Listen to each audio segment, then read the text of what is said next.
waaw merci d'abord de l'invitation. Dans la vie tout ne peut pas toujours être au pot fixe loolu mënul nekk. Honnêtement aussi mënumaa wax pour yeneen écoles yi.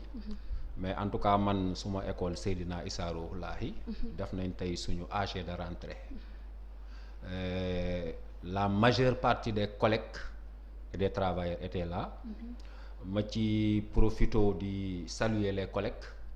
Et que ñun au niveau de notre école ni ko suñu proviseur waxee en tout cas tout ce qui dépend de nous est prêt. Il paraît même que mën nañ def sax ubbi tey jàng tey. Parce que peinturaat nañ ko tableau yi defar nañ école bi créé pare nañ jot naa suma emploi du temps ak leneen ak leneen. Maintenant nag li nga xam ne ça dépend du protocole sanitaire. Gisaguñ bagage yi on attend. D'accord donc le 12 mun nañoo jàpp ne xale yi mun nañu ñëw foofu au niveau de Limamoulaye tranquillement commence seen jàng. waaw au niveau de ISA Seydina Rouhou Lahi. lycée de LPA. waaw foofu moom tout ce qui dépend de nous est prêt.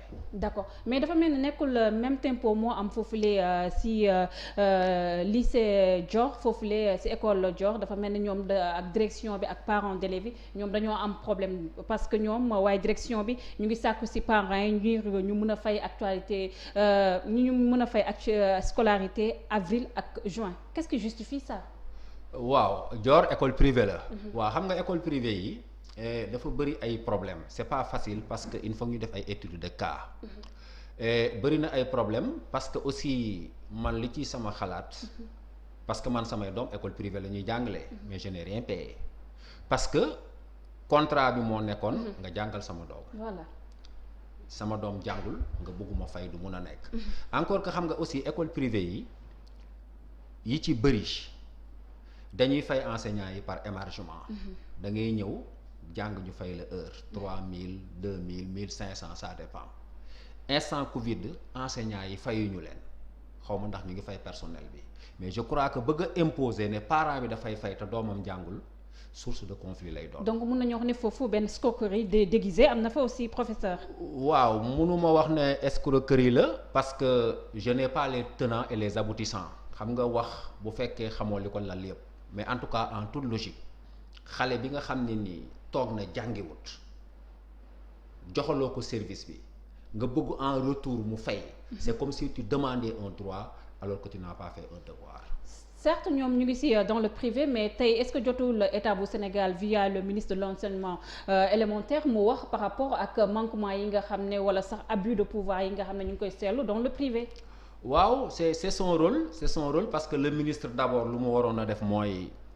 ci suñu 1000 milliards Covid bi nga xam ne nii joxe nañ ko te xaalis bi xamuñ fu bari fu mu dugg. mënoon naa taxawu école privée yi.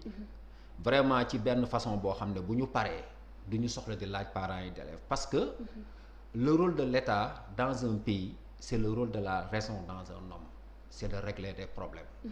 Mais problème yi pour nga régler ko il faut mu nekk aussi au centre de tes préoccupations mais je crois que le ministère de l'éducation nationale war na ci mën a def ay jéego coow li jeex parce que jàng ak coow àndut.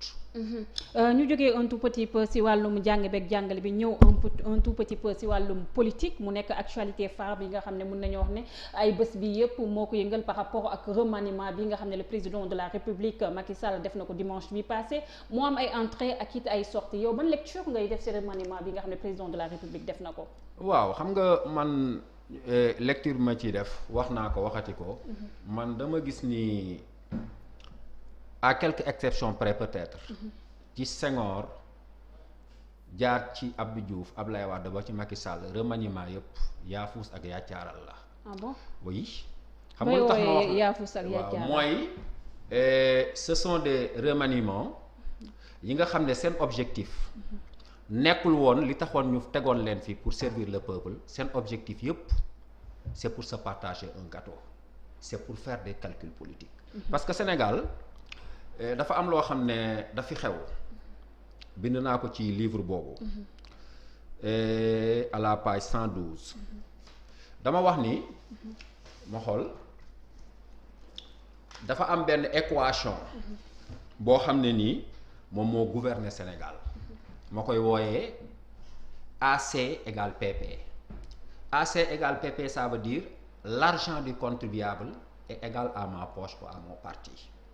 man li ma jàpp di ko wax ñëpp di ko dégg mooy le peuple sénégalais mosul nekk en réalité le souci quotidien des présidents de la République parce que su loolu amoon 60 ans d'indépendance doom juddu na ci ba am ci sët les mêmes problèmes inondation insuffisance alimentaire nangam dugg na fii ngay am donc man dama jàpp ne Macky Sall remaniement bi mu def c'est très difficile à comprendre et c'est ça où il y a problème madame parce que bu ñu demee ba nga xam ne nii ci biir palais bi dafa am loo xam ne daf ciy xew te le peuple comme ni ko Mamoussé di wax son regard est piégé dafa mel ni ñi nga xam ne ñoom moom alal ji xamatuñ nan la ñuy séddalee alal ji ñii ngi naan Macky Sall dafay préparer troisième mandat ñii ngi naan préparer wul troisième mandat dafay préparer Idrissa Seck ñii ngi naan Ousmane Sonko lay buux ñii ngi naan Khalifa Sall lay buux ku nekk li nga wax ce débat ne devrait pas se poser